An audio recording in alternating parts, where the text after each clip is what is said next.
Hello everyone, আসসালামু আলাইকুম। কেমন আছেন সবাই? আশা করি ভালো আছেন। আমিও ইনশাল্লাহ ভালো আছি। তো দেখেন, আমি আজকে একটি মজার রেসিপি তৈরি করব। সেটা হচ্ছে হাঁসের মাংস কালো বোনা করব। হাঁসের মাংস কালো বোনা করব। আমি হাঁসটাকে ভালো করে বেছে, হাঁস বাছতে কিন্তু খাল নিতে অনেক সময় লাগে।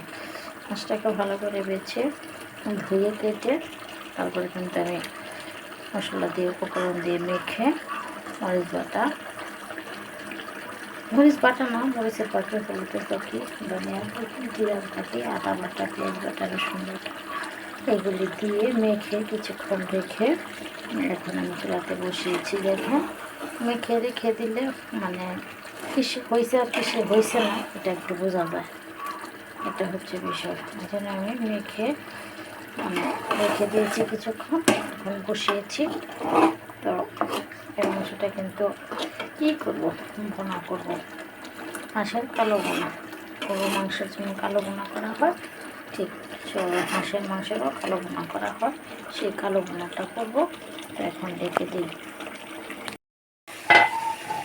দেখেন বন্ধুগণ, হাঁসের কালো বোনা কষানো এখনও শেষ হয় নাই। যত কষাবে তত হাঁসের মাংসটা কালো হবে। হাঁসের কালো বোনা আরও কষাতে হবে, আর একটু এখনও কষানো হয়নি, আর একটু হবে। তেল তেল হইতেছে, কিন্তু হলেও আরও কষাতে হবে।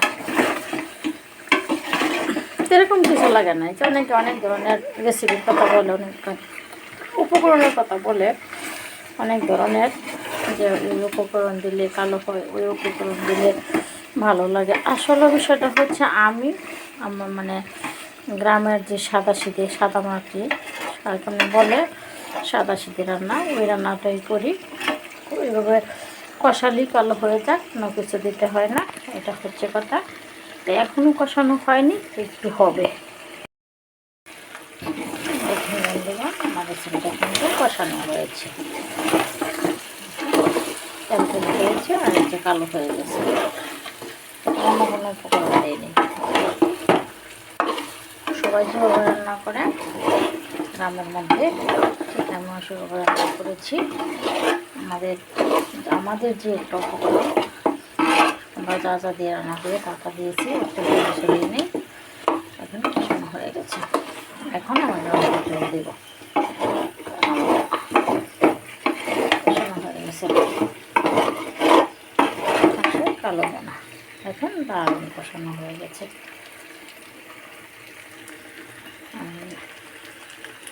এটাকে বলে হাঁসের কালো বোনা। কষানো হয়ে গেছে। এখন এটাতে ঝুল দিয়ে দিব।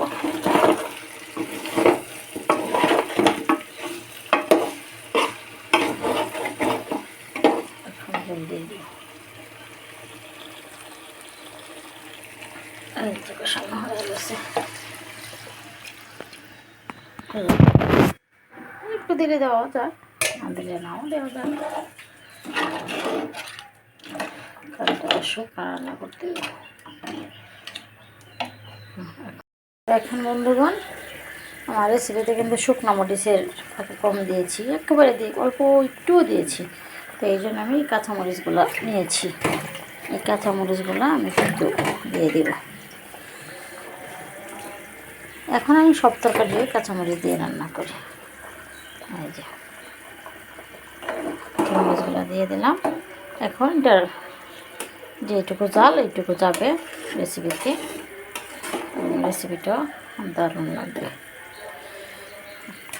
দিয়ে দিলাম। এখন রেখে দেব। দেখুন বন্ধুগণ, রেসিপিটা কিন্তু হয়ে আসছে। বোনা বোনা করবো, আর একটু হবে, হয়ে আসছে। আর একটু পরে আমি করবো, এটার মধ্যে জিরার ফাঁকি দিয়ে দেবো। শেষ অংশে জিরার ফাঁকি দিতে হয়। আর একটু বলে জিরার ফাঁকি দিয়ে দেবো। এখন আমি লবণটা দেখে নিই, লবণ হয়েছে কি না না একটু দিতে হবে।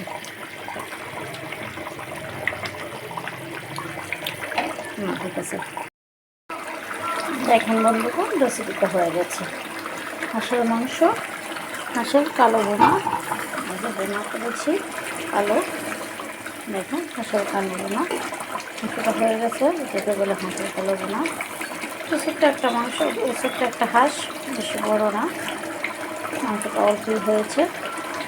শুকনো বোনা, এটাকে বলে হাঁসের কালো বোনা। রেসিপিটা কিন্তু আমার হয়ে গেছে। শেষমেশ আমি তার মধ্যে দিয়েছি কাঁচামরিচ আর জিরার ফাঁকি, এটা শেষমেশে দিতে হয়। শেষমেশটা দিলে যখন তেল তেল দেখা যায় তখন এটা দিলে দারুণ সেন্স থাকে, দারুণ টেস্ট হয়। তো আমি শেষমেশে দিয়েছি। আর তখন কীভাবে বসালাম উপকরণগুলো কিন্তু আবার বলে দিচ্ছি। মরিচের ফাঁকি, হলুদের ফাঁকি, ধনিয়ার ফাঁকি, আদা বাটা, জিরা বাটা, পেঁয়াজ বাটা, রসুন বাটা, গরম মশলাও বাটাই দিয়েছি। আর আমি শুকনো মরিচ ফাঁকিটা খুব একটা দিয়ে নেই, অল্প পরিমাণে দিয়েছি। কাঁচামরিচটা বেশি দিয়েছি। এখন আবার কাঁচামরিচটা কিন্তু উঠিয়ে ফেলেছি, কারণ গলে যাবে, বেশি জাল হবে, এই জন্য উঠিয়ে ফেলেছি। তো দেখেন আমার রেসিপিটা এভাবে রান্না করেছি। আর আমি ধুয়ে কিছুক্ষণ কিন্তু মেখে রেখে দিয়েছিলাম, যাতে মানে এটা মাংসের ভিতরে মশলাগুলো যায়।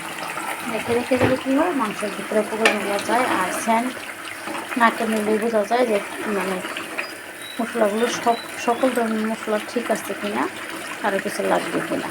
মেখে রেখে দিলে ওইটা বোঝা যায়, আর টেস্টটাও দারুণ। তো আমিও মেখে রেখে দিয়েছি। তো দেখেন আমার রেসিপিটা কিন্তু এখন রান্না কিন্তু হয়ে গেছে কষিয়ে, তারপর কিন্তু তেল দিয়েছি। আর এখন আবার কিন্তু শুকিয়েছি, ভুনা করেছি। তো রেসিপিটা হয়ে গেছে। তো এবার আপনারা রান্না করবেন, খাবেন, আমাকে বেশি বেশি কমেন্ট করবেন, কমেন্টের মাধ্যমে আমাকে জানাবেন। তো সবাই ভালো থাকবেন, আল্লাহ হাফেজ, সবাইকে ধন্যবাদ।